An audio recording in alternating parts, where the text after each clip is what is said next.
હવે સમાચારમાં આગળ વધીએ તો સુરતમાં અમદાવાદની ફ્લાયઓવર ઇન્ટરનેશનલ કંપની દ્વારા કેર હોમ વર્ક વિઝાના નામે લોકો સાથે કરોડોની છેતરપિંડીનો મામલો સામે આવ્યો છે।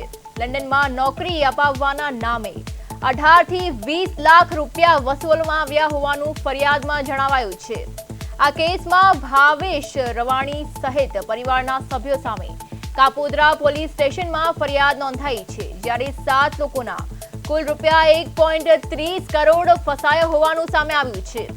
સુરતની આ ઘટના છે, જેમાં કેર હોમ વિઝા કૌભાંડનો ખુલાસો કરવામાં આવ્યો છે। કંપની દ્વારા કરોડોની છેતરપિંડીનો આરોપ કરવામાં આવ્યો છે। લંડન નોકરીના નામે લાખો રૂપિયા વસૂલવામાં આવ્યા હતા। કાપોદ્રામાં પરિવાર સામે ફરિયાદ નોંધાઈ છે, ત્યારે 7 લોકોના 1.30 કરોડ રૂપિયા જે છે તે ફસાયા છે, ત્યારે હાલમાં કાર્યવાહી ચાલી રહી છે।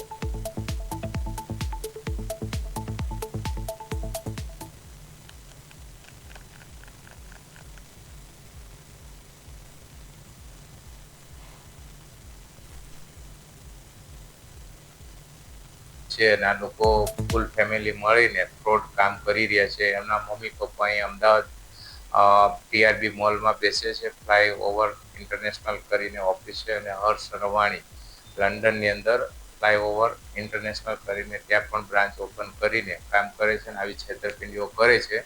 તો એ સમયે અમે પહેલી ફાઇલ જ્યારે આપી એના વિઝા આવ્યા ત્યારે અમારા ક્લાયન્ટ ગયા ત્યાં સુધીમાં અમારી 7 ફાઇલનું કામ રનિંગ હતું અને ખબર પડી કે ત્યાં કોઈ કંપની છે નહીં,